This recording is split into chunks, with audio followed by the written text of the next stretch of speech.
Good morning, children. Hope all are doing fine. Shall we continue our class from lesson 1 Blooming and Sprouting? Already we learned about the bamboo plant, the biggest plant in the grass family, and about the flowers Nishagandhi, Queen of Night, about the Neelakorni flowers, and the giant flower Rafflesia. Okay.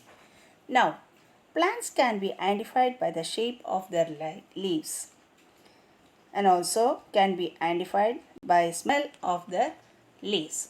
From this we can continue about the leaves. Leaves are very important part of a plant. Leaves are called the food factory of plant or kitchen of the plant. Children, do you know why we call kitchen of the plant? Because for the plant, food is prepared in the leaves. See, we can see different kinds of leaves on the screen, isn't it? Some are in long size, some are in round shape, isn't it? And some are in color is different, isn't it? So different types of leaves can be different shape, different size and different color also. Okay. Now let us see what are the functions of leaves. It gives green color to our surroundings. It provides food with the help of photosynthesis. It stores food in leaves. Breathing or releasing of air is done. Evaporation of water is done. And it is used for medicines also. For example, spinach, lettuce, cabbage, mint, neem, tulsi, etc. Okay. Now, let us see the next slide. You see different types of things over there, isn't it? You can see one bottle aquarium, one bucket, one small kitten, plates, mango tree, chair, tiger, mixie, peacock, clock, a boy, and a fan. Isn't it? Can you categorize these things? Just think, how can we categorize these all things? Yes, I am going to categorize this into two sections. That is living things and non-living things. Okay. Here we are giving some peculiarities about living things. Okay. Living things can grow. Living things can give birth to young ones. It can move, can respond, can take food, it can breathe. And one more thing is it will die. It will die. Okay. And about the non-living things, you just see, do not grow, do not give birth to young ones, do not move, do not respond, do not take food, do not breathe, and it won't die also. Okay. So these are the features of living things and non-living things. Okay. Okay. Now, just see what you are seeing on the screen. Yes, the growth of a seed to a plant.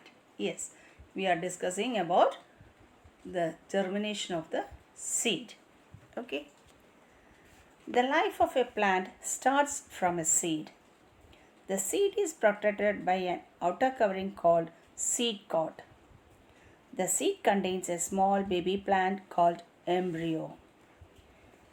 If it is the conditions is satisfied, the baby plant starts grow. What are the conditions you know? Moisture, warmth, nutrients rich soil, sunlight, good quality seed. Okay. The seed absorbs water from soil and provides moisture to the embryo. The plant cells inside the seed starts duplicating and start growing. The first sign of growth are tiny root comes out. With more and more nourishment, the embryo starts growing. Eventually, the growing plant bursts open through the seed coat in search of sunlight to start its own process of photosynthesis. Once the seed coat falls off, the root starts growing downwards to anchor the seed and to search for more food and nutrients from the soil. Meanwhile, the shoot also starts growing upwards to the light. Soon we see a baby plant with tiny leaves. This process of seed is called germination. Okay, in short, once more I will explain this. Life starts from seed. Seed is protected by outer covering seed coat. Seed contains baby plant called embryo. Conditions for growth is moisture, warmth, nutrients, rich soil, sunlight, quality seed, isn't it? Then plant cell inside the starts growing. Tiny root comes out. Plant bursts open through the seed coat in search of sunlight. Seed coat falls off and root starts growing down. Meanwhile, the shoot also starts growing upwards to the light and can see a baby plant with tiny leaves. Okay, now you learned how the seed germinates into the plant, isn't it? Now, let us see about the flowers. Flowers are the most attractive part. It is also a reproduction part. It stores food and it changes to fruits. Okay, now let us discuss about fruits. Fruits contain seeds. It protects seeds and seed dispersal is done there. And now let us discuss about the types of seeds. The smallest seed is mustard. And the biggest seed we have seen is coconut. And single seed fruits. There are different single seeded fruits. One is mango, avocado, dates, olive, apricots, plums, peach, etc. There are some fruits with few seeds, that is apple, orange, lemon, etc. There are some fruits with many seeded fruits. Okay, they are jackfruit, papaya, watermelon, kiwi, durian, etc. And there are some fruits without seed, that is banana, pineapple, etc. Okay, now let us see about the roots. Just see, we can see the pictures of roots over there, isn't it? Now, roots fixes the plant in the soil. It absorbs water and minerals from the soil. Roots prevent soil erosion. And some roots are used as medicines. And some are used as food also. It is used to make curious.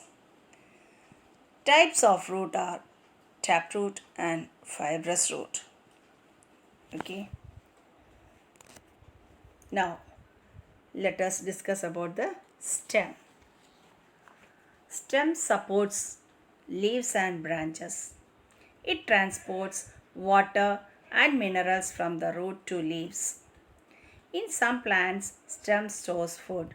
For example, sugarcane, cactus, celery, bamboo, lemon, grass, pineapple,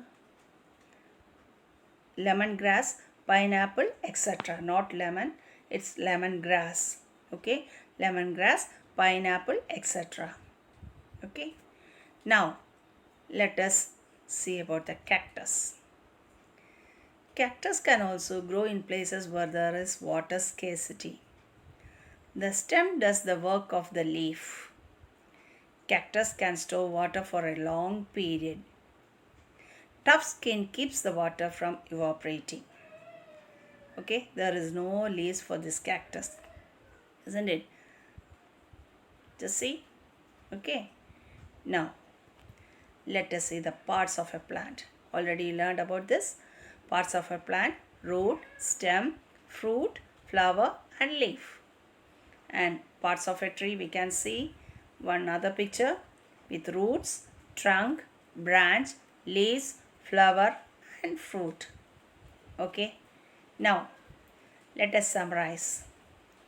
Today we learn about leaves and its functions, features of living things and non-living things, functions of flowers, functions of fruits, types of seeds, functions of roots, functions of stem, and parts of a plant.